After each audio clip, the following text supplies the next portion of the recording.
Tanzwa. People now are suffering. Yeah. Tasungwa kubva nezuro akasungwa. Mamwe mabhazi ese adzoswa, mamwe asungwa ari mumasvingo. Takabatwa paZeta Rapiru Tenga ndo pane munhu wese. We are about 24 buses. So we don't know kuti problem were coming from SA. They arrest all the buses, 24 buses here at Rutenga. Apana basi ra crossa kuenda ku roadport. So hatikuziva kuti nyaya yachona ndeyei. Taburusiswa zvinhu zvedu zvese zvatabva nazvo kuSouth Africa. Tiri kunzi tibhadhare mari, saka mari dzacho hatisi kuziva kuti ndedzei. Isusu ndisu nyika yacho, saka kana nyika yakutidai so hamene kuti tobatsirwa nani muno muZimbabwe, because Zimbabwe yacho yakurwadza. Uri kufungewo nesituation iri kuitika?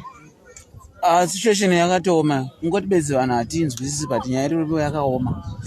Inini chai handisi toikwanisawo nekuti mamirira zvakaita situation so far. Dai ndatova kumukadzi wangu, but ndingori pana paRutenga pandisina wandoziva. Makabatwa rini?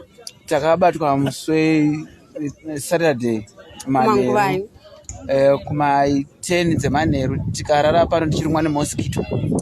Tarara tichirumwa nemosquito, tikamukazve tisina kana kugeza, kana patiogeza panooneka panogezwa.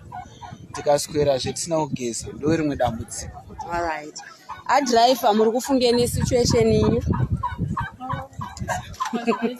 No comment. Muri kufunge my sister? Sinotobatikana isu nokuti hatisi kumboziva kuti chii chiri kumboitika. Nyaya yacho ndeyei? Hatisi kumboziva isu kuti nyaya yacho ndeyei. Because takarasvika panapa kuma10 dzeusiku. Tarara pano zvangonzi bhazi rasungwa ngaridzokere rinoitwa research. Kwezi takambosechwa futi pabhodha. Masungwa nei? Anzi ndevei? Meno tazobvunzawo hanzi vanonzi Fereti. Hameno kuti Fereti yacho zvakamirirei. Kumari dzavari kuda ndedzei? Hameno kuti mari dzavari kuda dzacho ndedzei, kana dziri kuenda kugovernment kana kuti chii, hatisi kutomboziva wese. Hatina adresa because tiri kutoshungurudzika kuti tizive kuti tichapabva pano nguwai, because mabhazi ese anoratidza kuti hapana kana rati raenda basi kubva nezuva. Zvakaoma. Ya muri weZimbabwe, sezvamaona pavhidhiyo, zvamuri kutofunga ndo zvatiri kutofungawo, nesu tikutoshaya kuti pane vanhu vatova nemadays. Handidzvisisi kuti zvinhu zvakadaro ka. Zviri kuitika sei? I think chero uri mutemo chaiwo wechokwadi uri kukonzeresa zvinhu zviitike, but tofanira kuinvolva also kuti tiri vanhu tinounderstanda, because pamusoro pemutemo wose pane munhu.